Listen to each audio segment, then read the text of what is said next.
Olá pessoal, bem-vindos ao podcast do Seguros na Prática. A gente está começando aqui mais um episódio e dessa vez o meu amigo Thiago Fecha. Thiago, seja bem-vindo ao podcast. Olha eu aqui, né?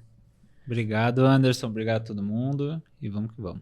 Legal, e hoje a conversa é com o Jader, ele é da Projac Seg, corretor de seguros aqui no Rio de Janeiro. A conversa está muito boa, hein? A gente vai falar sobre seguro de automóvel, mercado de seguros e muito mais. Então fica com a gente. Jader, seja bem-vindo ao podcast do Seguros na Prática. Grande Anderson, Thiago, primeiramente agradecer a oportunidade, né, de estar aqui presente, né, e parabenizar vocês aí pelo trabalho, né. Eu acho que o nosso mercado de seguros ele é carente, na verdade, disso, né. Eu acho que a cultura brasileira, né, ela é muito carente de seguro, né. Eu acho que o seguro está muito atrelado a riscos, né? E o Brasil, graças a Deus, é um país iluminado, né? Que a gente tem poucas catástrofes, guerra, a gente não passou por isso e, de fato, isso faz a cultura do brasileiro ser menos precavido, né? Menos previdente. Eu acho que agora chegou a hora. Eu acho que essa globalização trouxe o aumento de muitos outros riscos, né? Não é mais só problema natural e nem a questão aí de guerra, né? Então acho que o seguro ele está aí de fato aí para ajudar a população, né? dos países e tudo, né? E eu acho que falta na nossa cultura educação e obviamente vocês estão trazendo isso, vocês estão aí acendendo essa lâmpada e como a gente é carente e necessitado. Então parabéns aí por vocês por essa iniciativa, né? E fico aí feliz aí por estar ajudando, participando aí, mesmo que seja um pouquinho, mas estamos aí contribuindo, gente. Muito obrigado e abraço a todos aí que estão aí presentes aí, vamos poder participar dessa conversa. Legal, Jader. E a gente já, eu acho que a gente vamos para uma polêmica aqui, Thiago, mas já vamos começar assim. A gente ouve nos últimos anos aí um monte de gente, vamos dizer assim, pregando contra o seguro de automóvel, sai do seguro de automóvel, diversifica a sua carteira, o automóvel vai acabar e tudo mais. Mas construiu a tua história, né, no seguro de automóvel, e eu queria que a gente começasse falando sobre isso. Como é que tu enxerga hoje o seguro de automóvel? Tu vai continuar trabalhando com seguro de automóvel? É um ramo que tu entende ainda como promissor? Conta aí. Bom, realmente, Anderson, como você falou, né, a gente nasceu automoveiro, né? Então, assim, quando eu iniciei lá há 25 anos atrás na empresa com meu pai, né? Basicamente era seguro de automóvel e o restante, o que pintava, era de forma reativa, né? Então, a pessoa pedia algum outro produto, a gente obviamente buscava, só que sempre focado no automóvel, né? E de lá para cá a gente passou aí por muitas mudanças, né? O mercado mudou bastante, né, desse período, né? Eu acho que a gente saiu aí de um período extremamente manual, a gente colhia tudo de forma manual, era assinatura em proposta, vistoria toda presencial e tudo, e a gente evoluiu, né? Então hoje a gente tem aí todas essas questões técnicas, todas digitalizadas, né? Um produto extremamente superior ao que nós tínhamos aí há 25 anos atrás, né?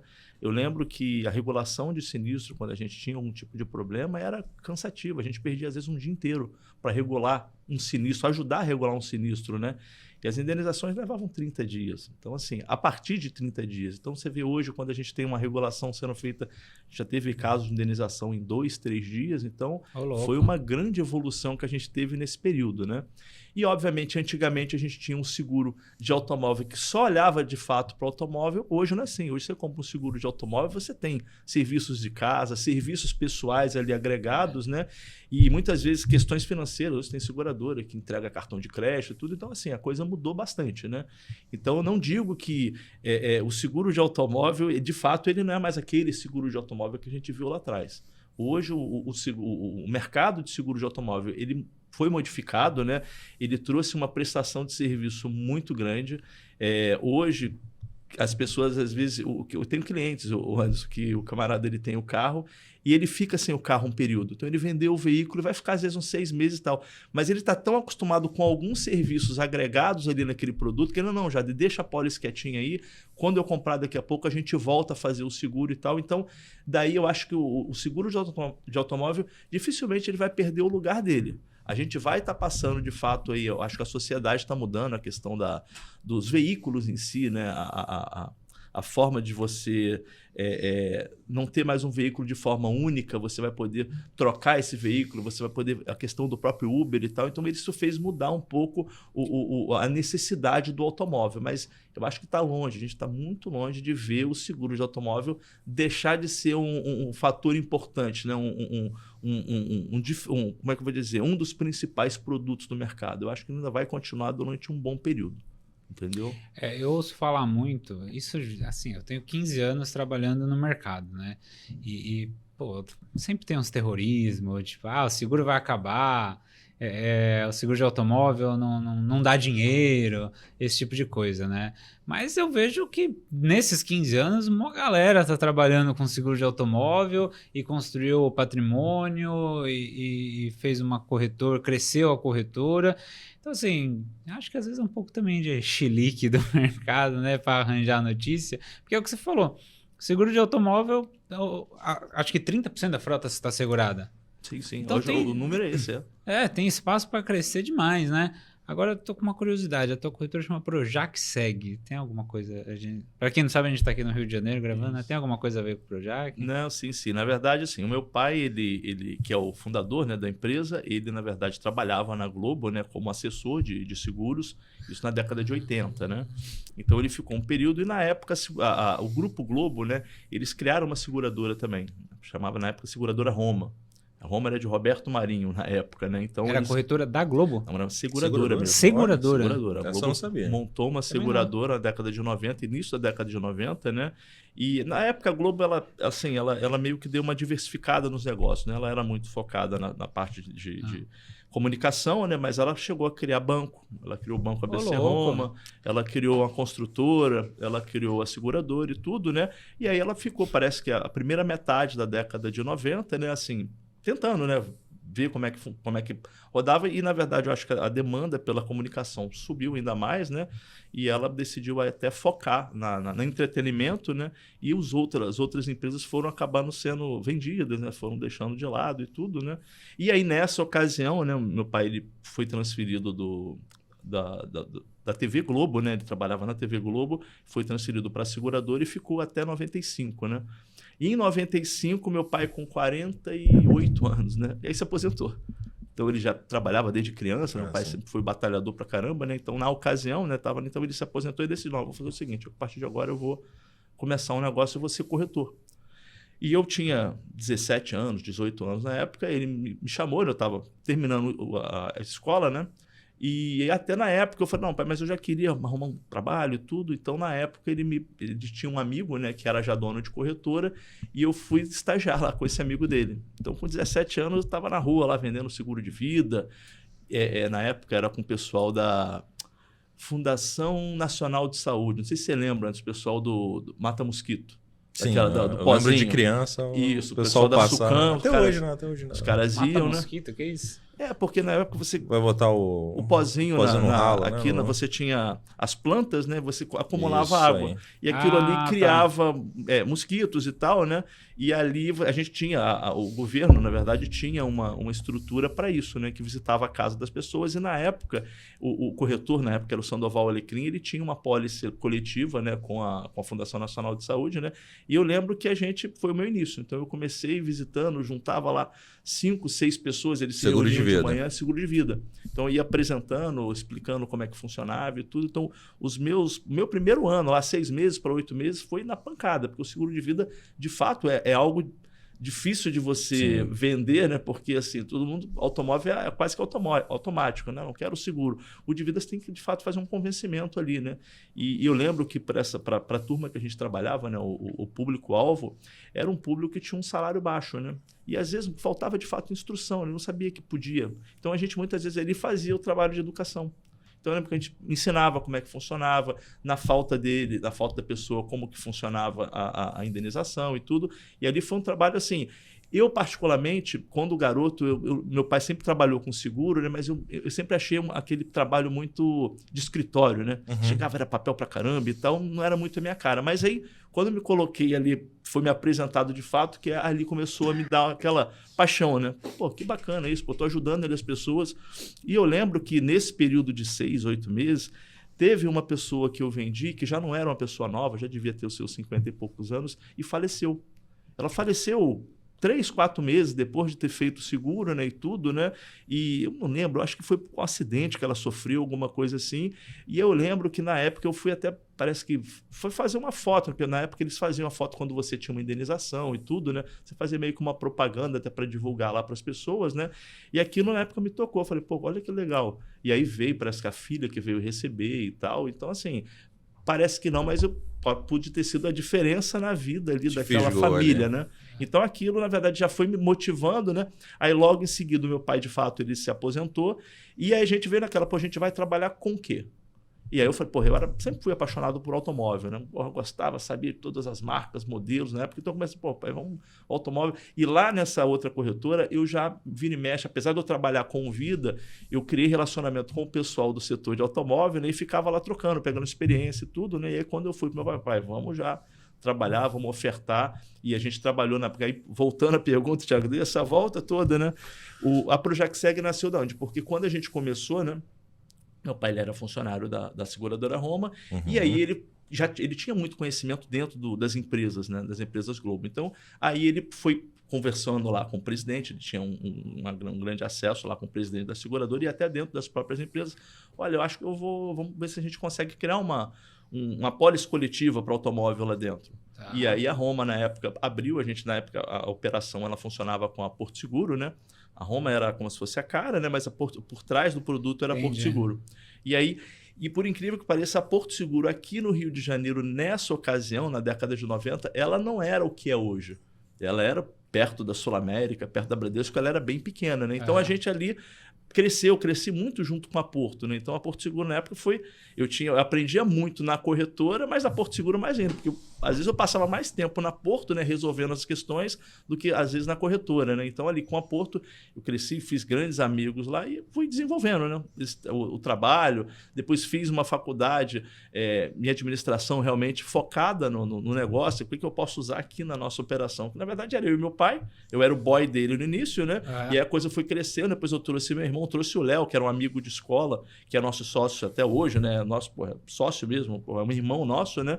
E a gente começou ali a aplicar as coisas da administração. Como é que eu altero isso? Informática também, a gente gostava muito de informática, então primeiro computador, eu lembro quando a seguradora criou os perfis digitais, os perfis que você tirava do computador, a gente foi lá, tivemos que comprar um Pentium na época, um Pentium 3 para poder rodar, para poder rodar o sistema, e a gente ficava lá, tentando colocar aquilo em prática, né? Como é que a gente facilita a operação? E eu lembro que a gente tinha muita concorrência com banco, muita concorrência com corretores lá de dentro, da Globo, né? Só que aquela galera mais da antiga, né? E a gente já cheio de coisa nova. Parece que eu já ouvi essa história aí recentemente. E a Porto era uma companhia inovadora e que ninguém representava a Porto ali, né? Então era muito a Sul América, você tinha na época o Bamerindos, você tinha o Unibanco, né? E a Porto vinha com a proposta de fato diferenciada, de entregar produto diferente, e a gente veio ali naquela leva, né? E fizemos de fato lá um grande diferencial, começamos a expandir o negócio, começamos a contratar pessoas, né? E aí a Project, na verdade, nasceu desse início lá dentro da Roma, né? Então a gente começou a divulgar, só que a Roma, 2, 3 anos depois, ela foi vendida para a Mafre, né? E aí a operação ela foi diminuindo e a gente criou o corpo próprio. No início a gente ficava dentro da seguradora, depois a gente saiu, montamos o escritório próprio, aí deixamos de vender apenas a Porto, aí a gente começou a fazer outras parcerias, mas a Porto sempre sendo o carro-chefe. Com essa pólice coletiva da Globo. Com a pólice coletiva. Então, hoje a gente continua com a pólice coletiva, só que não só com a Porto, né? A gente tem a Porto, a gente tem a Liberty, a gente tem a pólice da Globo ainda está com vocês? Ainda está com a gente até hoje. Legal. Quando tu fala pólice coletiva, é aquela pólice de afinidade grupo de vinculado ao vínculo, relacionado ao vínculo, né? Tem que ser funcionário para fazer jus a um desconto específico lá, né? Então, as seguradoras investem concedendo um desconto, né? E dependendo do resultado daquela carteira, ela pode aumentar ou diminuir o desconto, né? Ela vai sempre entendendo lá como é que está a frequência, como é que está o resultado da carteira, né? E com isso ela vai ali vai concedendo algum diferencial ali para aquelas pessoas que fazem parte daquele grupo ali específico, né, de funcionários, né? Legal. Você falou um negócio que me lembrou, porque você falou desse negócio de informática, né? E eu lembro que eu também comecei na corretora do meu pai, né? Aliás, estou até hoje no corredor do meu pai. Comecei se só... Deus quiser, eu vou terminar também no corredor do meu pai. E eu lembro que teve uma época que a Porto inventou a transmissão eletrônica. Você lembra disso? Eu vou te contar a história da transmissão eletrônica. O EdWeb, você lembra daquela porcaria? Deve ter sido o Jader que foi o cobaia lá na... Rapaz, mas aquilo... Para quem não sabe, os corretores novinhos aí de 90, 2000, o que acontece? Tinha um sisteminha que você colocava lá, esta proposta está pronta para transmissão. E aí você clicava e era 10 minutos para aquilo processar, rodando, tal, não sei o quê. E às vezes dava pau. Aí você tinha que ligar no segurador. Chegou aí a proposta? Chegou. Então manda um e-mail. Mas conta, o que você... Porque você falou que tem uma história boa. Essa da transmissão eletrônica foi... Porque antigamente, a gente passava muito fax. Você lembra, né? Lembro. Passava os documentos por fax, aí chegou a tal da transmissão eletrônica. Vamos fazer... Na verdade, quando eu falei do Pentium, foi para isso. A gente teve que adquirir o Pentium lá, porque para fazer a transmissão, você tinha que ter uma velocidade de internet X, né? Que não podia ser qualquer um, que na época era muita coisa de escada, né? Uhum. Então você tinha que ter ali uma estrutura, um hardware até considerável, não era barato. E aí a gente fez a aquisição dessa máquina, né? E eu lembro como se fosse hoje. Estava eu, meu irmão e o Léo, assim, a gente com a proposta prontinha quando eles lançaram, né? Aí eu falei na época com o gerente aqui, ó, vamos fazer o teste, que geralmente isso começa em São Paulo, né? Sim, isso depois vem para o Rio. Então eu lembro que teve os testes em São Paulo e quando chegou no Rio, eu não posso afirmar que eu fui a primeira, mas eu lembro que em muitas experiências lá que a gente teve com a própria gerente, não, já, quando que você vai transmitir? Não, estamos aqui sentados, vamos emitir, ó. Vai apertar, foi eu que você falou. Para o protocolo voltar, levava um certo tempo, ele ficava ali pensando e tal. Mas eu lembro quando ele chegou, todo mundo pulou de alegria. Pô, caramba, olha que legal, até aqui o documento emitido, não sei o quê. Então, aquilo de fato foi um pulo, né? Assim, eu acho que a vida é feita de saltos, né? Assim, e esse eu acho que para nós, do mercado, né? A transmissão eletrônica possibilitou de fato a gente ganhar escala, né? E hoje eu procuro conversar muito isso com os nossos funcionários novos. Né? Às vezes o funcionário novo chega e ele acha que tem muito problema, né? Porque, de fato, a vida é feita de problemas. Né? A capacidade nossa de resolver que vai dizer se a gente é feliz ou não. A gente ganha dinheiro também, né? É, isso aí. E eu falo, gente, olha, a gente tem muito problema. Hoje tem, mas no passado, eu conto as histórias do passado e as pessoas não acreditam. Que lá no passado, mesmo lá no início, antes das transmissões, a gente tinha que ir no segurado, a gente tinha que pegar proposta assinada, a gente tinha que pegar os cheques com o cliente. Às vezes a gente ia dar entrada no caixa da seguradora, o cara esqueceu a data, o cara botou a data errada. Nossa. E aí você tinha que voltar, você tinha que gastar a sola do sapato, voltar no cliente, fazer todo o processo de novo por causa de uma falta de um documento, uma falha no preenchimento, né? E eu falo isso com a turma lá. Antigamente a gente levava um dia inteiro para, às vezes, não fechar um negócio, porque às vezes você ia e errava e descobrir isso no final do dia. Hoje você consegue transmitir 15, 20 negócios em 1, 2 horas. Então, assim, a escala foi... A gente ganhou uma escala absurda, né? Então, aí, entrando até no mérito, as pessoas reclamam, não, o seguro de automóvel hoje não é tão rentável quanto antigamente, mas não se compara o trabalho e o custo que nós tínhamos lá naquele passado, né, que não é tão distante assim, para o de hoje. Então, obviamente, todo mundo foi se encaixando. A própria seguradora também, ela teve diminuição, melhorou as tarifas. Antigamente, os seguros eram mais caros. Eu lembro que quando a gente começou, isso não tinha as transmissões, não tinha um computador, eram uns livrinhos, né, com taxas, né, com tarifas. Então a gente pegava na época, vou voltar no passado, Monza SLE 89 tinha a taxa dele. Aí você tinha lá o Santana, não sei o que, tinha a taxa dele. E a gente ia fazendo conta, né? E eu lembro que antigamente as taxas normais, elas eram de 7 ponto alguma coisa, 8 ponto alguma coisa, porque aqui no Rio sempre teve uma taxa mais alta. 8%? Cacetada. Então ela começava, assim, as taxas eram assim. E aí você pegava, sei lá, na época, o Escort XR3, o Golf GTI, não, esse ia para 15, para 16. Então essas eram as taxas que a gente trabalhava na época. Então, de fato, ele era um seguro muito mais caro. Hoje, com a evolução da tecnologia, com a melhor precificação também, né? A companhia acabou ajustando bastante e acertou bastante na forma de você precificar, né? Hoje a gente tem um produto mais em conta, mais barato, né, do que naquela época. Então, assim, o mercado evoluiu. Não, eu fiz a conta aqui, ó. Um carro de 50 pau hoje daria R$4.000 de seguro. E 50 mil é tipo, sei lá, um Gol usado. Sim. Não, mas veja bem, quando eu tô falando essa taxa, Thiago, era a taxa, depois você tinha que incluir o custo de apólice, você tinha... Custo de apólice, você tinha várias coisas. Cara, você tinha um era RCF. 160. Você tinha o RCF, quando você tinha entrei o no custo do mercado de seguros, ainda RCF. tinha isso. Aí depois Não você tinha bônus, porque antigamente o bônus, hoje é classe, né? Classe 1, classe 2. Antigamente era 10, 15, 20, 25 e 30. Tá. Antigamente esses eram os Era o bônus, né? percentual, E aí você, de fato, se aplicava um desconto diretamente no valor dessa taxa, né? Então você Ah, multiplicava entendi. o valor do carro pela taxa, chegava lá, somava com o valor do custo de apólice, que era um valor fixo, né? E depois, dependendo do desconto, não tinha perfil na época, né? Então ele era mais simples, mas você aplicava lá um desconto e na época o bônus ele fazia diferença de fato. Hoje faz também, não pode nem falar sobre isso, mas na época ele era um desconto direto, olha. Mas vamos conversar, que às vezes muda o bônus de, sei lá, 8 para 9, dá R$20 de desconto. Não, às vezes não dá nada, né? Mas não dá nada. Então, eu dá acho que, sei nada. lá, uma hora vai acabar mudando isso, porque... É porque hoje, assim, eu acho que diferente da época que você tinha um desconto, hoje é um somatório de informações. Hoje não é só o bônus. Mas- É o CEP, é se a pessoa é casada, se ela tem garagem, e que isso está mudando, tá? Hoje, se você for ver, o perfil Tá hoje, diminuindo, né? ele Tá- cada vez está diminuindo mais, e eu acredito que a gente vai chegar num momento que o bônus é o CPF, tá? Então, assim, a pessoa... as seguradoras estão caminhando para isso. Todas elas querem saber a pontuação do CPF. Tipo um score. Um score. Então, por exemplo, o cara teve um sinistro, dançou. É a mesma coisa, você vai pegar hoje no Serasa, né? Você tem uma pontuação. Entra no cheque especial para você ver quanto é que a sua pontuação vai na semana seguinte. Entendi. Deixa de pagar uma conta. É a mesma coisa, a lógica é a mesma. Aconteceu comigo, porque a CPFL, eu moro em Jundiaí, né? Então a CPFL é a companhia que entrega lá a luz, A né? luz, né? E no final do mês eu sempre bato se todas as contas foram quitadas. E tava lá a CPFL na minha planilha sem quitar. Aí eu fui ver, eles não debitaram da minha conta.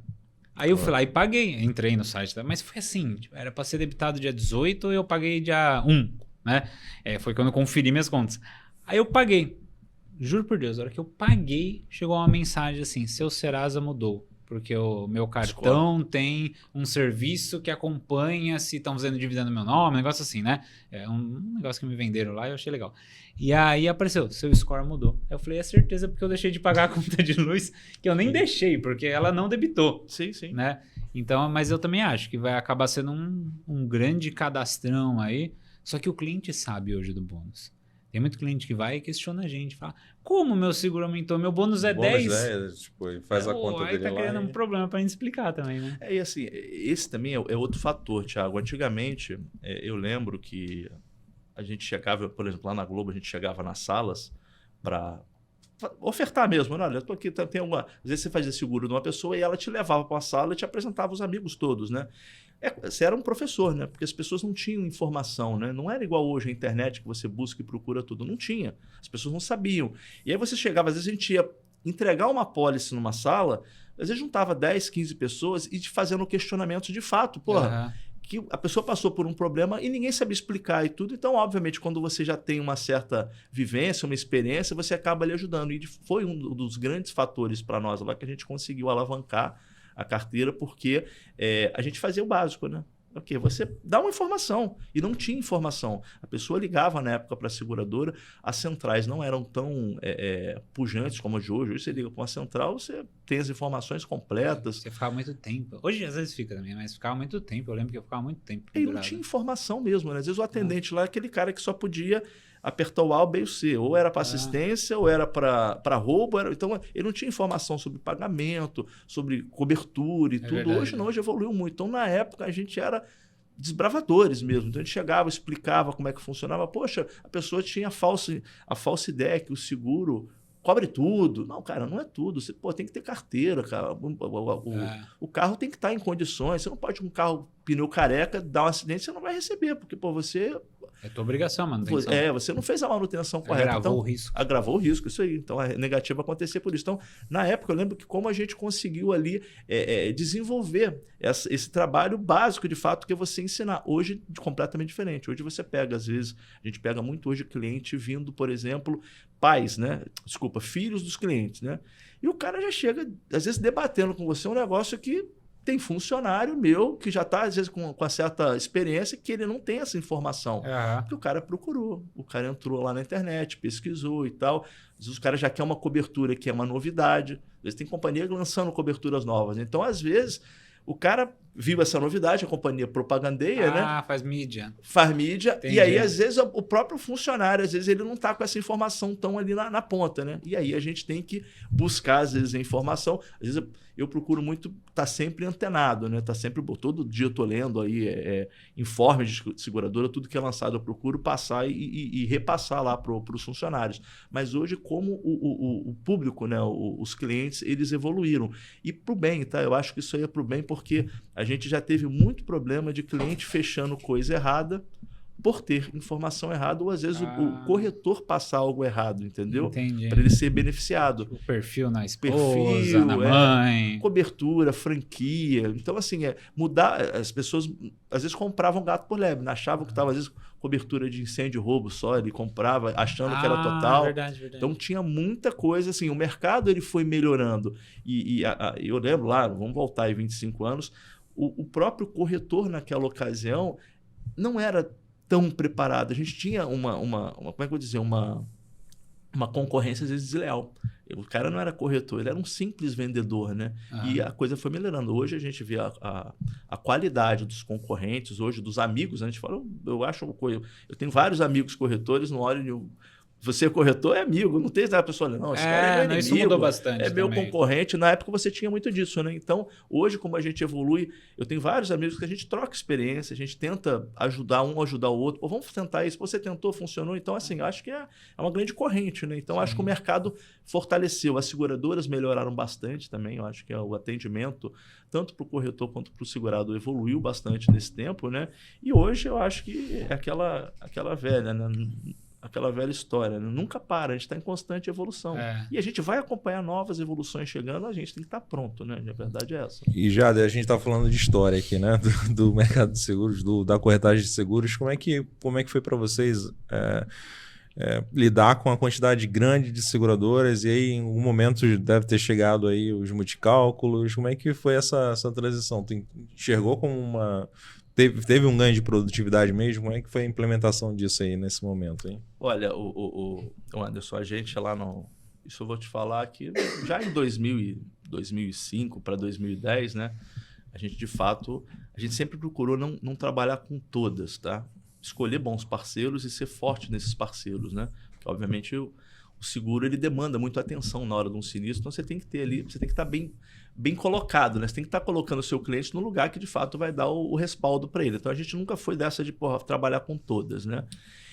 Mas obviamente a gente estava acompanhando que antigamente você tinha 2, 3 boas companhias e o restante mediano para baixo, dava muito problema e tal, então a gente tentava fugir dessa turma, né? Ficava realmente com aquelas companhias melhores. Com o passar do tempo, a evolução dos produtos, as seguradoras foram ficando melhores, tá? Na média, né? Todas foram melhorando a qualidade delas, né? E a gente entrou nessa questão. Pô, como é que a gente faz? Vamos para 10? Vamos ficar com 4? O trabalho. Como é que a gente faz? Aí vamos perder. Aí na época eu lembro que a gente montou lá uma central de cálculo. Aí contratava estagiário. Cálculo físico, né? Calculistas. Cada um entrava. Então eu tinha na época, lá, a gente chegou a ter 5 calculistas, né? Caramba. Então você tinha lá 5 buyers, né? E eles recebiam a documentação, já tinha um perfil padrão, né? E eles iam lá, né? De companhia em companhia, mas levava muito tempo, né? Tô falando aí, às vezes um cálculo levava 1 hora, 1 hora e meia para conseguir ali. Quando eu entrei no mercado de seguros, ainda não tinha multicálculo, mas a corretora que eu trabalhava não tinha. Então era, sei lá, 10. Demais. Não, o multicálculo, quando lançou, o Anderson, eu falo isso muito hoje com... 1 a 1 ali preenchendo. Eu falo isso muito com o Emi e com o Omar, né? Eles são lá sim, da Tex. Os da Tex, né? Então eu lembro a primeira vez que eu tive contato assim diretamente com eles foi num desses Connex lá em São Paulo, né? Então eu vi lá o stand deles, bacana pra caramba. Aí eu falei, como é que funciona a solução? Ele mostrou lá, porra, só faltou. O queixo quase caiu, cara. Acho que a gente não botava fé, né? Falei, cara, como é que pode? Aí, um batendo assim atrás do outro, né? Os preços vindo, não era tão rápido quanto hoje, né? Mas era assim, você levava em 1 minuto, você conseguia ali esperar os cálculos saindo, mas saíam, né? E aí do mesmo tempo, a hora que caiu o queixo, né, impressionado com a tecnologia, caiu outro queixo quando ele falou o valor, porque era muito. Era muito, não, cara. Era só para mega corretor. Não tinha condição, né? Então eu lembro que na época, eu acho que eu tive foi com o Omar, primeiro contato, né? Eu falei, pô, Omar, um dia Um dia eu ainda vou vir aqui fechar com você. E aí passaram-se 3 anos, 2, 3, 4 anos, né? Até que, de fato, eu fui novamente. Toda vez a gente sempre foi de ir ao Conec para ficar antenado, né? Com as novidades, né? E aí eu lembro que teve uma época, e aí ele mesmo foi falando, isso aí daqui a pouco precisava de não sei quantas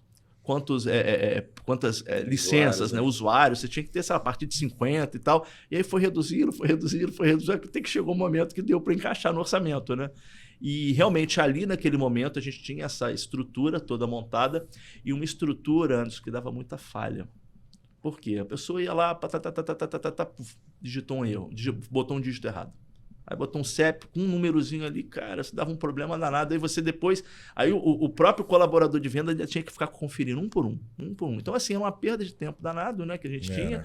E aí, quando a gente conseguiu encaixar, de fato, com a tecnologia do multicálculo, foi a outra onda, né? Foi outro salto que a gente teve também. Então, ali a gente tinha um trabalho muito preso com a questão do operacional, né? E o multicálculo facilitou bastante, né? Então, a gente teve que refazer a estrutura da corretora. A verdade é essa. Quando a gente contratou a empresa e a gente viu as ferramentas que ela tinha e o que a gente fazia, a gente mudou, assim, o que a gente fazia, esquece, vamos amassar e vamos fazer agora...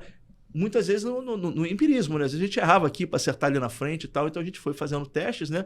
E a coisa, na época a gente já tinha uma equipe bem mais evoluída também, a nossa equipe já estava bem afinada, né? Então a gente conseguiu de fato evoluir com essas mudanças, né? E aí a gente só foi crescendo, na verdade, a comodidade e a capacidade de ter novos negócios, né? Então, assim, realmente foi o salto que a gente teve, um outro salto. Não, e você sabe que esse negócio de ondas é verdade, né? E eu acho que a gente está vivendo uma onda agora da agilidade dos processos, né? Então, assim, veio à tona vistoria online, vistoria de CNI, auto-vistoria e tal. Só que tem uma ponta que eu achei muito interessante, porque eu recentemente me mudei para Jundiaí. Jundiaí é uma cidade que ela é gigante, mas que ela tem um jeito de interior, sabe? E lá, quando eu cheguei para me relacionar com os corretores, aquilo que você falou, né? Eu já tinha um amigo lá, ele me apresentou para outro e tal, não sei o quê. E eles falaram aqui... 90% das vistorias, auto-vistorias que a gente faz, eu tenho que sair e fazer a vistoria no carro do meu cliente. Então, tem dois lados aí, né? Corretor vistoria, né? Um lado... E aí eles ficam muito bravos, e com razão, porque, eu tô tendo um gasto de gasolina, de tempo, principalmente, que eu podia estar dentro da corretora e vendendo alguma coisa, né? Falando com o meu cliente.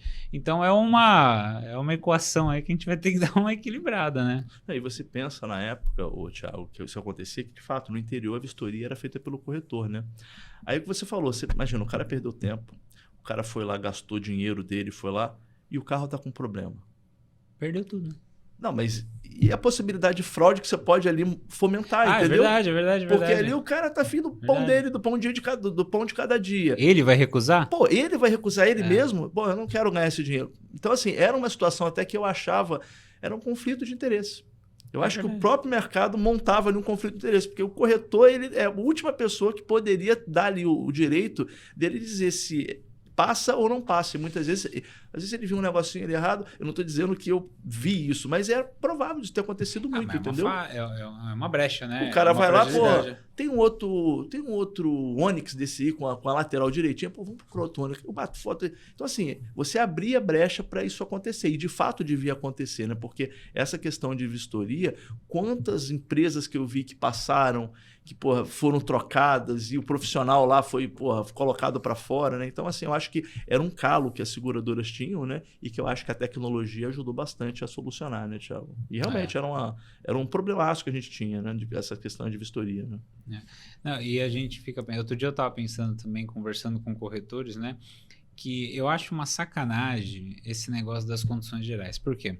Condição geral, lógico, é a regra, a gente tem que ler e tal. A gente tem um curso de transporte lá que eu bato na tecla. Leia as condições gerais, Mas eu entro no site de uma seguradora, clico lá, qualquer ramo, tá? Mas eu escolhi automóvel. Automóvel, condições gerais, em um ano tem 6.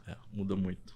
E o legal é assim, muda as condições gerais e são 120 páginas, se vira aí para descobrir o que mudou. Olha, tem uma seguradora, eu não sei se hoje ainda é assim, mas a Bradesco, por exemplo, não sei se ainda é assim, sinalizava lá em amarelinho, tipo, aqui foi onde tiveram as alterações. Não sei se todas fazem isso, provavelmente não, senão tu não tava reclamando aqui. Não é? Mas como é que tu vai saber ali, né? Não, e aí já fala... entendeu, já aprendeu daquela forma e... Não, e o problema como é que esse. compara? O problema é que a gente não trabalha com uma seguradora. Isso. É isso que eu ia falar. São 12. Acabou de falar aqui, né? Eu tenho 12 seguradoras, eu tenho que ler 12 vezes 120 páginas para descobrir o que mudou. Eu acho que assim, é impossível cobrar do corretor. Aí, não, tem um sinistro, seguradora vai, não, mas não tá observado o item B da linha tal de não sei o quê. Você deveria saber. É que às vezes nessa hora o corretor acaba sendo pego de surpresa, né? Ele é induzido ao erro. Né? Então ele não tinha aquele conhecimento, não tem um passarinho para contar isso para ele. Eu acho que de fato aí deve haver uma preocupação das seguradoras. Tudo bem, às vezes existe muita mudança, mas às vezes até no clausulado, por causa de uma exigência da SUSEP, isso acontece muito também. Mas eu acho que quando acontecer situações como essa, olha só, isso aqui de azul vai virar verde. Então, olha só, a partir de amanhã não é mais azul, tem que ser verde. Isso tem que ser informado. Olha, isso aqui vai mudar completamente aí determinado risco que vocês possam ter, né?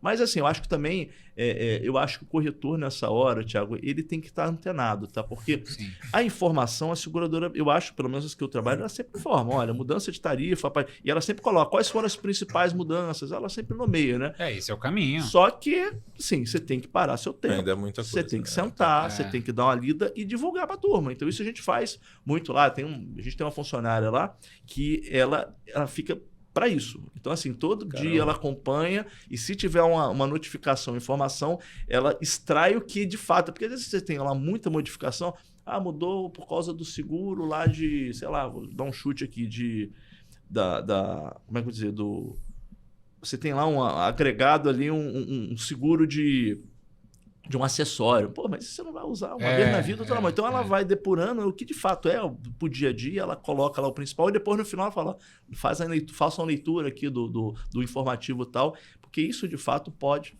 fazer toda a diferença, às vezes você botar o cliente numa cilada, né? Então realmente é complicado, mas eu acho que não tem muito para onde fugir não, porque as seguradoras estão sempre mudando o produto, né? A gente vê aí quantas alterações foram feitas, a maioria para as melhores, algumas piorando e tal, alguma determinada cobertura, mas eu acho que faz parte do mercado, não tem como fugir disso. Eu acho que assim, o corretor que quer trabalhar com 12, ele tem que, igual você, tem um esquema lá para uma pessoa que acompanha, divulga para o time e tudo mais, né? Mas eu também acho que tem que ter uma consolidação, sabe? Muda uma vez por ano, muda 2 vezes por ano, né? Dá uma facilitada pra gente também, para facilitar né? o nosso dia a dia, né? Mas assim, outra coisa que eu acho também, que quando eu falo 12 hoje, tá? Mas eu acho que a gente está no movimento inverso hoje. Hoje você está tendo menos seguradoras, né? Ela está se compactando, né? Hoje a gente tem muito, são seguradoras com diversos produtos, né? Então você vai pegar hoje, sei lá, Porto Seguro, ela tem a Porto, ela tem a Azul Essencial, ela tem o roubo e furto, ela tem... Então assim, aí você tem que entender que aquela companhia às vezes tem 3, 4 produtos. Aí você vai pegar hoje a Tóquio, tem o clássico, tem o outro. Então assim, e cada um tem as suas particularidades. Então você tem que estar informado, né? Pô, qual a diferença de um para o outro? E o cliente muitas vezes ele não vai saber. Não vai. E às vezes você vai colocar ele numa situação, pô, mas pera um pouquinho, não, realmente, essa aqui ela não te dá, você só vai poder botar em oficina referenciada e cobria isso. Por que a Tóquio agora não cobra? Não é a mesma coisa? Do guincho, né? Do segundo guincho, é isso aí. Então, assim, cabe a nós, eu acho que o trabalho do corretor é estar antenado. Tem que saber, tem que estar bem informado e mostrar ali para o cliente, de fato, que você é o detentor ali do apoio, né? Porque na hora do sinistro ou na hora de uma necessidade, por mais que as seguradoras tenham melhorado, dá muito problema, porque é muita gente envolvida no seguro. É o prestador de reboque, é a oficina, é às vezes o regulador, que às vezes é terceirizado. Então, assim, é muita gente. Quanto mais estrutura, né, mais chances de dar problema. E o corretor, nessa hora, ele tem uma noção lá mais apurada ali de onde ele pode pinçar ali o problema, resolver isso. E é nessa hora, de fato, que o corretor entra. E aí que eu falo que, às vezes muita gente fala, não, do seguro digital, não, a pessoa entra no site, faz lá, venda direta, você vê que a coisa não decolou no Brasil, porque é difícil aqui. Não é igual lá fora, nos Estados Unidos você vai pegar lá, ninguém quer saber de consertar o carro, não. Bateu, vai embora, pega outro e tudo. Então, o mercado nosso é outro. Então, assim, eu acho que para a gente chegar no nível deles, a gente vai passar por tanta coisa que eu acho que o corretor de seguros, o produto de seguro automóvel, ainda vai ter que melhorar, evoluir bastante, e a gente vai estar ali junto acompanhando isso, né? Não vai ser diferente. Jara, vamos conhecer um pouquinho da Projac SAEG. Fala aí um pouquinho, o que tu puder falar, né? Quantidade de colaboradores, números de clientes, os números que tu sente à vontade aí para compartilhar com a gente. Na verdade, hoje nós são 23 colaboradores, tá? Obviamente, a gente tem a maior parte no departamento comercial, né? Hoje a gente tem também a parte técnica, né? A parte de suporte, de pós-venda, né? Temos aí 3 sócios também, como eu falei, o Cláudio e o Léo, né? O meu pai, o seu Fernando, né? Que a gente chama de seu Fernando, né? Que é o criador, na verdade, lá. Hoje até teve na corretora, hoje ele fica mais de institucional, aguardando ali, esperando. Muitas vezes a gente tem algumas situações que eu até chamo ele, né? Eu converso com ele muitas vezes, ele tem realmente a voz da experiência, né? Mas eu acho que a experiência de fato traz muita vantagem. Então, meu pai, por mais que ele não esteja hoje detalhando isso, como mudou o produto e tal, mas eu acho que às vezes você vai querer fazer uma pergunta de fato mais capciosa, alguma coisa, aí ele vai ter muito mais capacidade aí de responder pela vivência toda, né? Então, de fato, a gente dá toda a responsabilidade ainda, ele nunca vai ficar sem essa responsabilidade na hora do fritado, pai, qual a sua opinião aí? E, de fato, a opinião dele sempre auxilia. Né? A tranquilidade, a sabedoria que um cara com tantos anos de mercado assim tem, né? Pois é, meu pai, eu tô com 25, meu pai no mínimo deve ter uns 45 anos, 50 de mercado. Então, realmente, assim, e muito do que eu hoje sou, do que eu vivencio hoje, eu aprendi com ele ali no dia a dia do trabalho, né? Então, assim, não tenho palavras nunca para agradecer tudo que ele fez para mim, para os meus irmãos, eu chamo tanto o Cláudio quanto o Léo como irmão também, e para os funcionários hoje. A gente acaba sempre sendo o quê? A gente está transferindo experiência, né? Transferindo aí toda essa carga de informações, né? E eles hoje eu vejo como eu tenho orgulho de ver, às vezes, um atendimento bem feito, a gente acompanhar tudo, como é que está funcionando direitinho, como se a gente estivesse ali, né? Então, isso dá muito orgulho, né? Mas, Anderson, uma coisa que hoje a gente está falando em ondas, né, Thiago? A gente falou nessa onda o Thiago até pontuou uma coisa certa, dessa onda que a gente está entrando de processos. Hoje a gente está entrando, e nós lá vamos ter que passar por isso também. Hoje o cliente está sendo bombardeado, né, de informações de tudo quanto é lado, né?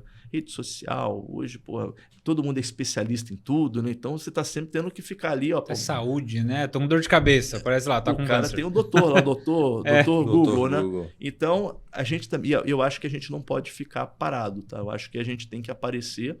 Eu acho que são 2 questões que a gente está trabalhando bem lá. É a forma da gente se apresentar para o cliente, né? E quando eu falo cliente, não é apenas um cliente, o nosso cliente de venda, é o cliente até da própria corretora, é o nosso funcionário. Legal. Então, a gente tem que ter esse trabalho de... Espera um pouquinho, mas o Jade, ele é legal, ele trabalha de segunda a sexta, mas e aí, o legal é só isso, é fazer seguro? Não. Como é que você funciona? Para a sociedade, você ajuda alguém, você vai lá, tá ajudando, fazendo algum trabalho social e tudo. Então, a gente tem feito isso lá dentro da empresa, a gente tem tentado movimentar essa parte e de fato, propagandear. Eu acho que não adianta, você não tem que ser, não basta ser bom, você tem que parecer ser bom. Tá? O cara é bom, mas às vezes para aquele cara você não parece bom. Filho, você não vai ser bom. Então, você tem que parecer ser bom também. Não basta ser bom. Então, essa questão da divulgação do marketing, a gente tem que melhorar o marketing também, dentro da empresa e principalmente fora da empresa. A gente tem que ser referência dentro do mercado de seguro. Hoje você tem a quantidade de produtos pipocando e que são bons produtos lançando. Se você não mostrar para o seu cliente que você entrega aquelas soluções também, ele vai procurar um concorrente. Então, hoje, o corretor, a gente tem realmente esse problema. A gente está tão atarefado de questões para resolver que a gente acaba, às vezes, apagando incêndio, né? A gente tem lá um pequenininho aqui que daqui a pouco pode queimar tudo, mas a gente está preocupado com aquela chama maior. Mas a gente tem que acalmar e tem que ver que, de fato, essas questões da informação a gente passar e da gente também melhorar os processos perante os clientes. Como que a gente fala com o cliente hoje? É só na hora da renovação ou na hora... Porque antigamente falava, já só na hora da renovação. Não, hoje a gente tem um sistema, quando a pessoa faz aniversário, dispara um SMS, dispara um e-mail e tal. Mas não basta isso. Você tem que mostrar para o cliente o que você faz. Olha, as ações que eu falei sociais são umas, mas, por exemplo, olha, a gente tem um departamento aqui de saúde. Não te interessa um orçamento, uma deve proposta? chover oportunidade. Olha, temos aqui um seguro, né? garantia, tem um seguro residencial, tem um seguro condomínio, pode ter vida e tal. Então a gente tem que, de fato, porque se a gente não aparece, alguém vai aparecer. E nessa hora que... Aí, quando eu falo, essas empresas mais robustas de informação, elas bombardeiam. Talvez elas não tenham uma gestão tão boa. Cabe a gente dar uma evoluída. Eu acho que hoje os sistemas também, como o multicálculo já foi mais caro, hoje esses sistemas, na verdade, que a gente possa ter ali de CRM, eles já estão mais em conta. Então, Com a gente certeza. tem que trabalhar com eles, a gente tem que abraçar, entender como é que funciona, porque eu acho que a evolução do corretor está nisso. Ele não pode ser apenas um vendedor. Ele tem que ser um consultor e, como a gente falou no início da conversa, né, Anderson? Não vou poder ser um consultor de automóvel. Eu tenho que dar a solução dos riscos do cliente. Então, eu tenho que entregar para qualquer risco que ele tiver. É uma porta de entrada do Isso aí. automóvel. Né? É isso aí. O automóvel sempre foi uma porta de entrada. Então, a gente tem que, na verdade, aprender com essas novas ferramentas chegando e a gente usar a nosso favor. Não pode a gente daqui a 5 anos reclamar. Isso acabou com a nossa classe. Gente, não é acabar. A gente tem que aprender com ela e usar. É uma prancha, a gente vai ter que surfar nessa onda, pô. Então, tem que melhorar, tem que evoluir a onda, pegar uma prancha melhor, uma técnica diferente. A gente tem que aprender. Porque, de fato, ninguém vai ficar parado. O mercado não vai ficar parado, os concorrentes não vão ficar parados. A gente vê cada vez mais pessoas de fora chegando, né? Concorrentes de fora, com dinheiro, com capital. Então, assim, a gente tem que ficar sempre atento a esses movimentos, né? E não ter medo. A pessoa tem medo. Não, porque isso aí, pô, eu não quero saber disso. Cara, entenda o problema. Você está achando que é um, como é que eu vou dizer, é um risco para o seu negócio? Analisa aquele risco. Vamos lá, até que ponto é risco ou é oportunidade? Você tem que estar ali junto para não ser pego desprevenido. Né? Pode acontecer. Vir uma onda aí e prejudicar. Quantas empresas já fecharam e tal? Então, assim, ser empresário hoje, ser empresária, você está correndo risco. Lidar com esse risco também. Não tem o que fazer. O que você pode fazer é encarar ou desistir, né? Eu conheço muita gente que saiu do mercado falando mal. Não, porque seguro é um ramo muito difícil, não sei o quê. Só lida com problema. Mas cada um tem a sua forma de ver, né? Mas você vê que a pessoa, assim, e não desmerecendo, a pessoa teve um problema. Foi ruim para ela a experiência. Mas, pô, tem acho que 40 mil corretores no Brasil todo aí, tem experiências boas, né? Sim. Então... E talvez o corretor possa ser a diferença entre um problema ruim se tornar uma coisa positiva, uma experiência que podia ter sido pior. Então, e às vezes o cara não ter solução mesmo. É um problemaço que ele não conseguiu resolver. Às vezes fez um seguro errado ou não fez o seguro. E tá aí, o corretor tem que estar. E vocês aqui também informando sobre o seguro, sobre a importância. Eu acho que é todo um sistema. Sim. Então a gente tem que estar ali bem nesse sistema, entendendo como é que funciona e fazer ele rodar melhor, né? Tá sempre ajustando, né? Fazer o papel do facilitador. Eles vão facilitar as coisas. E o seguro me parece que ele tem uma má fama, porque um caso de recusa é muito mais divulgado do que milhões de casos de pagamento de indenização. A gente foi né? pouco, realmente. Então, não recebi do seguro e sai espalhando pro bairro inteiro. Fala, tal segurador é uma porcaria. Mas não explica que a pólice estava errada. Eu acho que isso é mal do ser humano. A gente prefere ficar dando atenção à notícia ruim. Pessimista, né? Você pega o jornal, você sabe. Que vende. Você vai pegar uma boa notícia, vai ver só. Jornal de televisão não assisto mais. É complicado. Cara, é só desgraça. Só desgraça. E aí, às vezes, você começa o seu dia, que eu falo, você tem que ter um bom filtro, né? Você pega ali, geralmente eu vou muito para a parte de economia, né? Eu vou lá ver os principais, os highlights lá. Tudo bem, para você ficar informado, você lê, mas depois você foca onde mais te interessa, ainda. né? Tem a tirinha. Tem as tirinhas, é isso aí. Então, ou então também a rede social. Hoje a rede social se ouve os dois lados da história, né? Então, o cara conta aquela história, né? Mas e o lado do... Aí você ouve o outro, aí depois você faz a sua análise. Não, eu ouvi esse lado, ouvi outro, agora eu tenho a minha percepção, né? Coisa que antigamente você não tinha. Você tinha que ouvir só um lado, pronto, né? Então, Falando em desgraça, deixa eu te perguntar uma coisa, já que você tem bastante item lá de automóvel, né? E esse lance da assistência 24 horas, cara? Que o guincho não chegava. Lá em São Paulo foi uma bagunça. O guincho não estava chegando por causa do preço do diesel, tal. Sentiu muito lá isso?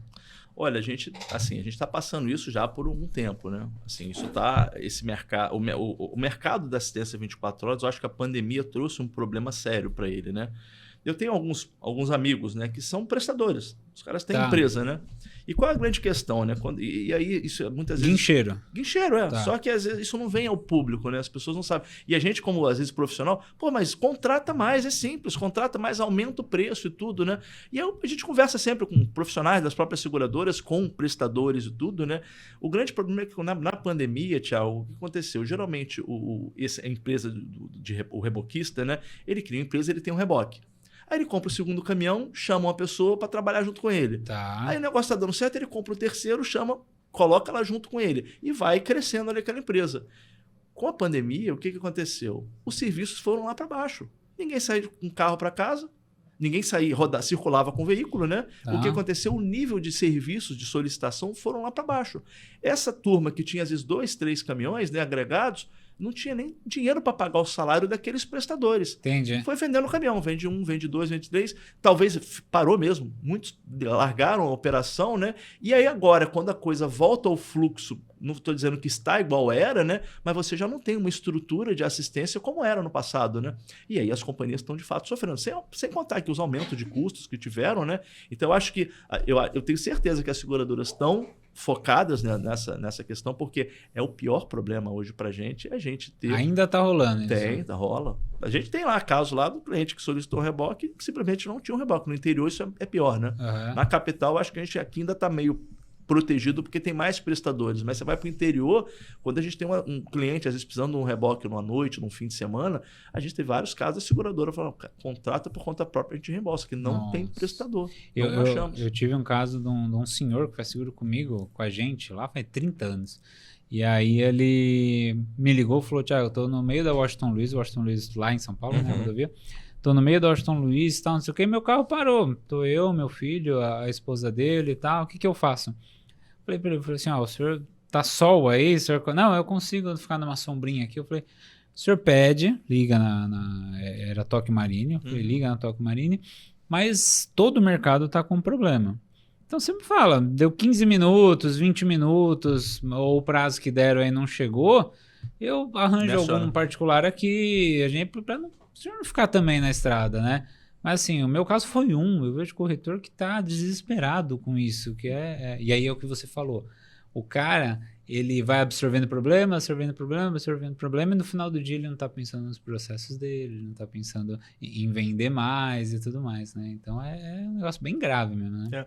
E o Thiago, hoje é assistência, hoje o calo nosso, quem trabalha com automóvel, né, é assistência, e nem digo só o automóvel, a gente tem cresceu muito com o mercado de seguro residencial, né? Tá. Residencial, com o pessoal ficando em casa por questão da pandemia, né? Todo mundo abriu o olho. Pô, assistência da residência, hoje o cara tem isso, tem detetização e tal. Olha, então isso nunca tinha pensado nisso. expandiu bastante o mercado de residência.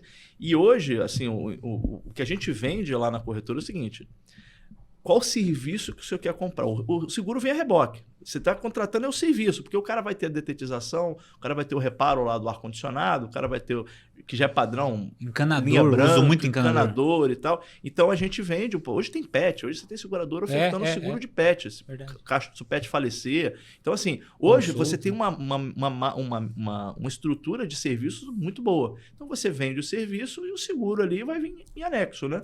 Então a gente tem vendido e também há problemas até do prestador da residência também, porque aumentou o uso, né, desse tipo de assistência e às vezes tem vamos botar, parou sua geladeira.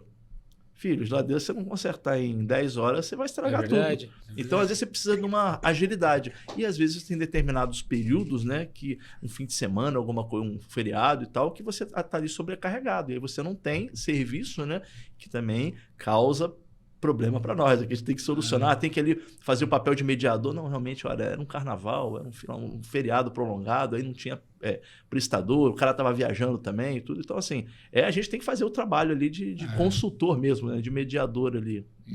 Situação, né? Mas eu também sempre apelo para esse lado da empatia. Eu falo, pô, às vezes tem muito serviço, né? Pede particular, a gente negocia, né? Se é muito como o caso da geladeira, né? Mas tem que ter. Mas isso acho que é um problema das pessoas. Aí já é um outro problema, né? Cada um é cada um. Não tem jeito, eu tô pagando, então tem que chegar agora, tal. E, né?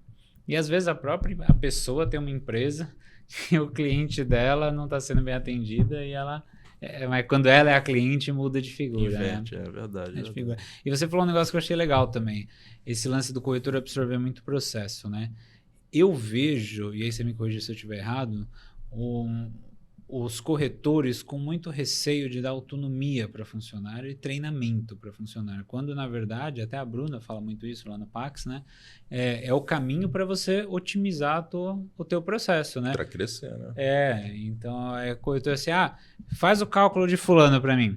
Aí fez, o corretor às vezes faz de novo o cálculo para ver se está certo, tal, quando na verdade um treinamento ali e sei lá, um processo mais bem definido ia resolver, né? Não, assim, a gente tem que pensar o seguinte, será que o Steve Jobs criaria a Apple se ele ficasse só fechado nele? É isso. Qualquer pessoa de sucesso hoje, na verdade, o que ele soube fazer foi delegar. Então, assim, eu acho que são duas coisas, né? Assim, de fato, você tem que ser preocupado, sim. Mas o que você tem que fazer? Você tem que acreditar nas pessoas, você tem que treinar, você tem que investir, você tem que valorizar elas. Eu acho que a questão maior é valorizar. A gente procura muito hoje valorizar. Pô, se bota... É a questão da empatia, né? Se coloca no lugar do seu funcionário. Fala, o que seria legal para ele? Pô, você tem condição hoje de entregar um plano de saúde, entregar... Uma coisa que a gente fez recentemente foi aquele Gympass, né? Que é o... aquilo é demais. É o vale lá pro funcionário. Era só academia, né? Agora é bem-estar, né? Saúde, então, assim, e você vai enxergando isso, pô, pera, quanto custa isso? Pô, dá para você encaixar ali no processo e tal? Então, acho que eu acredito muito nas pessoas. Então, acho que se você traz um colaborador, né? Nem falo funcionário, tem vários lá que são amigos meus, que eu posso chamar para ir lá para casa e tal. E, na verdade, o que vale ali é o seguinte, poxa, você tem que ter ali um grande parceiro. Se você olhar com o cara, pô, esse cara, meu irmão, então não contrata. Se você tem esse pensamento, pô, o cara pode me roubar o cliente, o cara pode tomar o meu lugar, cara, então você não está no lugar certo. Você está ali para o quê? Para estimular as pessoas, né? Hoje, o meu grande papel lá é o quê? Né? É facilitar as pessoas para que elas cresçam no negócio, né? Então, até a Bruninha está lá com a gente também, ela, porra, é excelente e tem feito trabalho para a gente lá majestoso também. E o foco é esse, a gente tem que estar ali preparando as pessoas para que os processos melhorem, né? Então, a Bruna do Pax está lá? Tá com a gente lá, poxa. Ela é boa, né? Ela é muito top, a equipe dela lá, pô. Então, tem feito diferente. Então, era uma preocupação que a gente tinha muito, né, nessa parte de RH e isso toma muito tempo mesmo, né? A Bruninha veio trazer para a gente várias soluções lá que a gente está implantando aos poucos, né? Ela já veio aqui, né? Já veio aqui. Acompanha aí, dá uma olhada aí nos... Não lembro qual o número aqui do episódio, mas dá uma olhada aí na nossa lista aqui tem um episódio com a Bruna. O primeiro foi o Dória. Ela foi a segunda, a terceira. Gustavo Dória, hein? Gustavo Dória. Claro. Mas acompanhei. Aproveitando aqui, se eu não me engano, as inscrições do Pax estão abertas, né? O Pax Tour Brasil. Então a gente vai aproveitar e colocar o comentário aqui. O Jader participou, o Thiago participou. Vale a pena, gente. A gente vai colocar aqui, se você quiser saber mais informações aí sobre o Pax da Bruna Garcia, Mega Luz Negócios. É sangue na veia, isso aí não tem jeito, gente. Isso aí Aí, Bruna, merchan, hein? É música pros ouvidos. É muito legal. Pô, Jader, pra onde que tu tá olhando, cara? Onde que tu tá enxergando oportunidade? Pra onde tu quer levar pro Já Que Segue nos próximos anos? Olha, eu acho que a gente já tinha comentado aqui atrás, né? Eu acho que a gente está muito focado na questão de poder ofertar mais para o cliente, tá? A gente não pode mais se dar o luxo de ser como é que eu vou dizer, um corretor monoproduto. A gente vai ofertar cada novidade que vai ser lançada, a gente tem que estar disponível para lançar para o cliente. Hoje a gente tem seguro de bicicleta, por exemplo, a gente já oferta lá para os clientes, né? Que é um produto também fantástico para quem usa, para quem... Sim. Hoje em dia isso virou uma febre, né? A bicicleta hoje... Caríssimas. Tem bicicletas lá, eu fiz agora recentemente bicicleta de R$100 e poucos mil lá e assim, e é um filho pro segurado, isso é um filho, né? E de fato, eu até pratico eventualmente, não pratico tanto quanto eu queria, mas de vez em quando eu dou minhas pedaladas, né? Legal. E você tem um produto hoje, se você sofrer um acidente, se você machucar alguém, às vezes bater num carro e tudo. Então, cara, Anderson, os produtos vão pipocar a cada dia. Eu acho que nós temos que ter o quê? Estrutura para entender esse produto e ofertar para o cliente. Porque todo cliente vai querer comprar isso, seja com você, seja com outra pessoa. Então, você que tem que estar ali disponível para ofertar isso para ele, para mostrar que existe essa solução. Então, a gente hoje, o meu grande trabalho lá, o que a gente está focado, não sei o quê, melhorar essa forma de conversar com o cliente.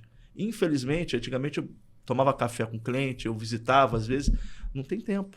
Então, como que eu converso com ele? Como que eu vou interpretar essas questões e passar para o meu cliente detalhadamente? Eu tenho que me virar. Eu tenho que criar alguma maneira de poder levar isso para ele.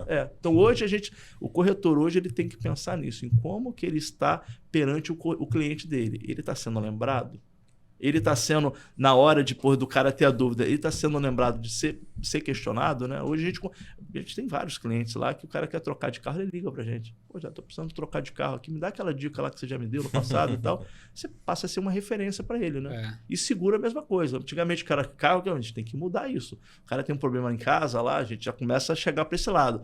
Pô, já estou fazendo uma obra aqui, como é que eu faço e tudo, né? A gente, recentemente, também teve um problema. Não sei se você lembra, na época da escola, da Funezeg, o Anderson. A seguradora gosta de vender seguro de incêndio para caixa d'água. Lembra desse mote, né? Tu não falar isso. A gente recentemente... seguro que não dá sinistro. Que não dá sinistro. A gente teve recentemente um sinistro de um cliente de um fogo na piscina. Pegou fogo na piscina do segurado. Assim? Explica isso aí para nós. Ele mora numa cobertura, né? Então ele tem lá aquela piscina com deck de madeira, o motor geralmente ele gira no automático, né? Então em determinados momentos no dia ele liga, ele roda, ele filtra e tal. Parece que esse automático que ela tem deu problema, o motor ficou ligado direto, uma bela hora lá ele esquentou demais e passou fogo para todo o deck, né? Ih, caramba, bati aqui. Passou fogo pro deck, o deck na verdade ele cedeu, aí o fogo ele desceu pro piso, né? E o piso queimou a manta. Foi um estrago gigantesco para ele. Então, depois ele mandou as fotos lá e tudo, e tinha seguro. Então, o seguro de incêndio indenizou isso. E ele falou, pô, já eu conto para as pessoas não acreditam que eu tive o incêndio da minha piscina. E teve. Uma parte, porque, obviamente, onde tinha água, ela não derrete, né? Porque ela está ali protegida. Mas as bordas, né? Ferveu a água. Ele empena, né? Então, assim, ele teve lá, de fato, que fazer toda a troca, né? E tudo, né? Então, assim, é algo que é só o dia a dia que mostra para a gente a importância do seguro, né? Então, esse tipo de evento que a gente vê, né? Que, poxa, como que um seguro pode fazer diferença na vida da pessoa? E o dele lá deu sorte, que era numa cobertura. Quanto deu mais ou menos toda essa confusão aí? Eu acho que ele gastou 25 mil reais, se não me engano, 20 mil reais para fazer. E assim, não foi, porque ele estava em casa, tá? Então, quando ele viu, ele ainda foram lá, debandaram lá o fogo. Então, assim, foi uma situação que aconteceu, mas foi tarde, se eu não me engano, a parte da tarde, ele estava em casa, eles viram, sentiram um cheiro e tal, né? Conseguiram. Agora, imagina isso numa situação, numa casa que você esteja, às vezes, de casa de praia, por exemplo, que você deixa ela lá no automático rodando, quando chegar, o prejuízo vai ser gigantesco, né? Então, assim, são experiências que a gente tem no dia a dia, né, que a gente tem que levar, a gente tem que informar isso para o cliente. O cliente não tem noção de quanto é o tamanho do prejuízo pode causar, às vezes, ele para a vida dele, né? E é batido, mas sei lá, esse cara pagou R$1.000, R$2.000 no máximo no seguro. Pois não pagou. Agora eu não sei de cabeça, mas com certeza não chegou nesse valor. Tô chutando alto, né? Não chegou. Então, assim, a importância que a gente tem, quantos produtos a gente ainda pode entregar para o cliente, basta o quê? A gente educar ele. Porque, infelizmente, é isso. A gente tem que mostrar para ele o que pode acontecer, o risco que ele pode ter e quanto ele vai ser cobrado para ele se proteger. As pessoas não têm noção disso. Espera um pouquinho. Quanto custa para me livrar disso? Esse é o nosso trabalho. A gente tem que chegar a mostrar. Vamos se proteger disso. Vamos lá, tem essa solução aqui para você. E você falou no começo, e é verdade. Parabenizar o Anderson, né? Amar, que está aí também.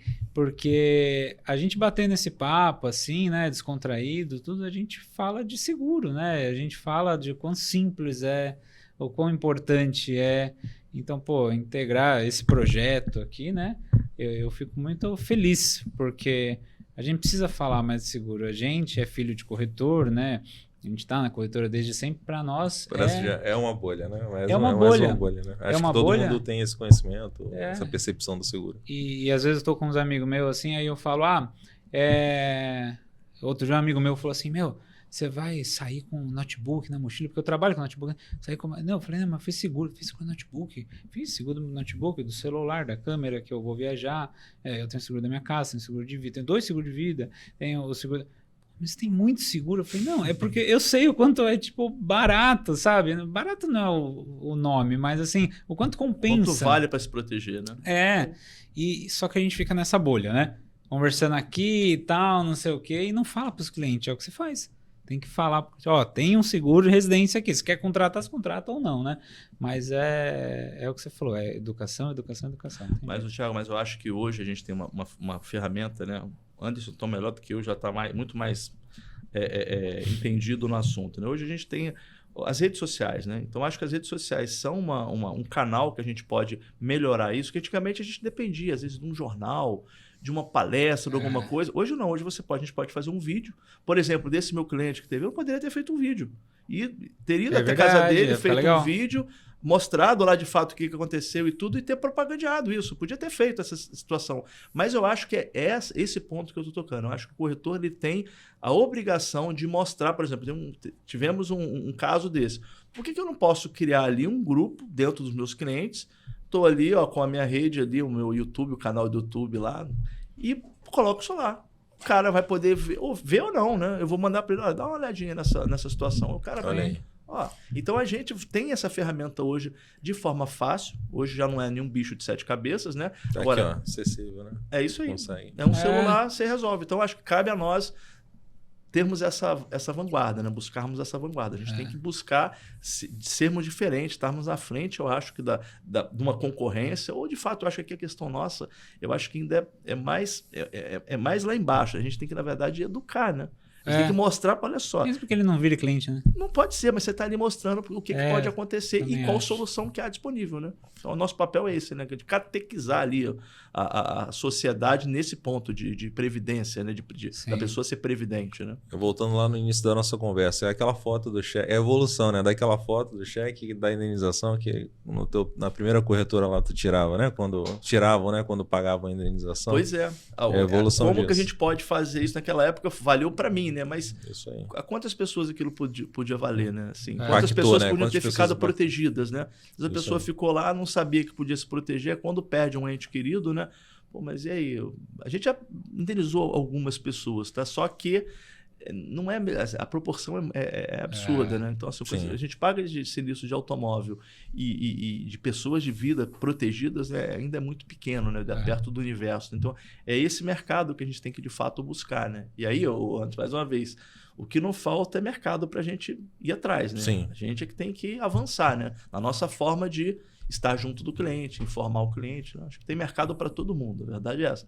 Vou mais além, eu acho que falta profissional. Acho que muitas vezes falta gente para fazer isso, né? Então, acho que 100 mil corretores é pouco. Pela quantidade de pessoas. 100 mil são? Não são isso, são no PJ, PF. A gente sabe que é um mercado aí bem gigantesco. Mas eu acho que perto. Os 80. Mas aí se você tira, vamos botar dessa 40 mil toda, PJ, 40 quanto de PJ, fato, porque às vezes o cara tem a carteirinha, mas não atua. É só focado em vida, né? Também. Então, de fato, qual o tamanho do mercado que a gente tem ali de estar fazendo isso aqui que a gente está fazendo? De estar propagandeando, de estar informando, de estar auxiliando, né? De estar fazendo esse trabalho, né? De estar lá formiguinha, de forma formiguinha, falando, tem isso, tem aquilo. Então o corretor como um fomentador, né? Como agente de criação de cultura. É isso aí. Falando simples, né? Tem muita gente aí falando muito complicado e não chega no cliente, né? Na verdade, o cliente não quer ouvir. Quando o cara começa a falar muito termo estranho, o cara já muda de canal, né? E precisa ter essa múltipla, essas várias formas de se falar, vários pontos de vista, né? Porque uma coisa é eu falando, eu vou conseguir impactar, engajar um determinado público. Você falando vai impactar outro. Outra pessoa que vai ter um outro sotaque lá, um nordestino, o cara do sul, ele vai conseguir impactar o grupo dele, né? Ou influenciar, né? Um grupo dele. Então tem que ter muita gente falando. Não é só uma pessoa, não é ficar isso preso numa entidade, né? Tipo um sindicato, uma CNSEG. Porque a gente não vai conseguir falar com. Não, a gente tem que popularizar, né? Isso aí. Tem que popularizar essa informação, né? E você vê, e hoje é fácil, hoje você vê. Eu estava vendo, acho que foi esse fim de semana, aquele rapaz, o Luva de Pedreiro, né? O rapaz, ele é conhecido no mundo inteiro. Então você vê com uma câmerazinha lá no interior da Bahia, né? O Whindersson Nunes. O Whindersson Nunes. Então você vê como que esses caras ganharam o holofote, né? E a gente tem material, às vezes, muito mais palpável de impacto social, pro cidadão ali, né? Que é muito mais válido. Então, de fato, a gente descobrir como que a gente consegue conquistar essa turma. E essa informação chegar para cada um, né? É verdade. Legal. Jader, muito obrigado pela tua disponibilidade de estar aqui com a gente. Quero te agradecer. Thiago, seja bem-vindo também. Obrigado, esse é o primeiro aí de muitos episódios que a gente vai estar fazendo aqui junto. Vamos sim. Eu que agradeço, antes, obrigado aí mais uma vez pela oportunidade, Thiagão também, mais uma vez parabenizar vocês aí pela essa ação aí e me colocando à disposição. Sem precisar, estamos lá podendo aí ajudar mais uma vez. Tá certo? Valeu, Jader. E para você que está acompanhando a gente, siga a gente no YouTube, ativa aí as notificações para ficar por dentro sempre que a gente publicar um novo vídeo aqui. Segue a gente lá no Instagram, LinkedIn, Facebook.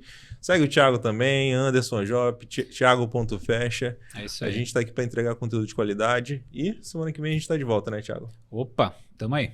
Gente, um abraço para vocês, tudo de bom. Abração. Valeu, gente.